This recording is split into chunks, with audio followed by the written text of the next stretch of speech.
नहीं, एक खेत नहीं, हम सारी दुनिया मांगेंगे। एक बाग नहीं, एक खेत नहीं, हम सारी दुनिया मांगेंगे। मज़दूरनि जे आलमी ॾींहं जे हवाले सां शहर जे लेबर हॉल में शिकागो जे शहीदनि खे भेटा पेश करण लाइ तक़रीब कोठाई वई। कोरोना वायरस सबबि रथियल मुख्य तक़रीब मुलतवी कयूं वयूं, जॾहिं त फ़ासिले खे बरक़रार रखंदे मज़दूरनि खे ख़िराज पेश कयो वियो। उन मौक़े ते उनखे सुख सलाम पेश कयां थो शिकागो जे शहीदनि खे। ऐं मां सम्झां थो त लॉकडाउन जे करे हिन दफ़े योम में न पियो मल्हायो वञे, पर उनजो सबबु इहो ई आहे, मेन सबबु इहो ई आहे त असां चाहियूं था त हिते जेके लॉकडाउन जे करे मज़दूर बेरोज़गार थिया आहिनि, घरनि में जेको वेठा आहिनि, उन्हनि जी जेका आहे भरपूर नमूने सां मदद थियणु घुरिजंदो, जेका न थी आहे। असीं सरकार खां मुतालबो था कयूं त जेके बि ट्रेड यूनियन आहिनि उन्हनि सां मीटिंग करे उन्हनि खां लिस्टूं वठी हक़ीक़ी माण्हुनि खे ॾिनो वञे। हिन वक़्त ताईं कंहिं बि क़िस्म जी न मज़दूरनि जी सर्वे कई वई आहे, न उन्हनि खे इमदाद मिलियो आहे। बहरहाल मज़दूर जेके रोज़ कमाइनि था, रोज़ खाइण वारा आहिनि, ऐं हारी जेके पाकिस्तान में रहनि था, त उन्हनि जे लाइ त आवाम जे लाइ त हुकुमराननि खे त कुझु रिलीफ त ॾियणो पवंदो।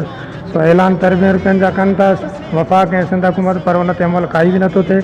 ऐं जेको आइन जी ॻाल्हि था कनि, आइन अरिड़हीं तरमीम जे लाइ धरको आवाज़ उतारे थो, पर जेको आइन में लिखियलु आहे त आर्टिकल 17 में त मज़दूर हारी ऐं ग़रीब आवाम खे उन्हनि जा हक़ूक़ ॾिना वञनि, त उन्हनि ते अमल त कोई बि नथो करे, न चाहे सिंध हुकूमत हुजे चाहे वफ़ाक़ हुजे। मज़दूर जेके रोज़ कमायूं पिया, रोज़ खाऊं पिया, तगारी खणी ऐं कमु कंदा हुआसीं। हाणे जो लॉकडाउन थी वियो आहे त जेके सरमाएदार या जेके घरनि वारा जायूं ठाराइनि पिया, हाणे उहे असांखे तगारी कमु बि कोन्हे। असां मज़दूर आहियूं, मिसकिन आहियूं, ॿुधूं ॻाल्हियूं वॾियूं था ख़बरुनि में, अख़बारुनि में त घर घर राशन मिलंदो, पर असां ग़रीब मिसकिन जेके आहियूं उन ताईं का बि पहुच न आहे।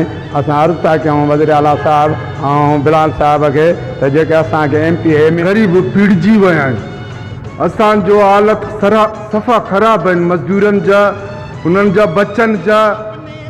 मज़दूर सफ़ा मजबूर थी विया आहिनि, फाका कशी में आहिनि।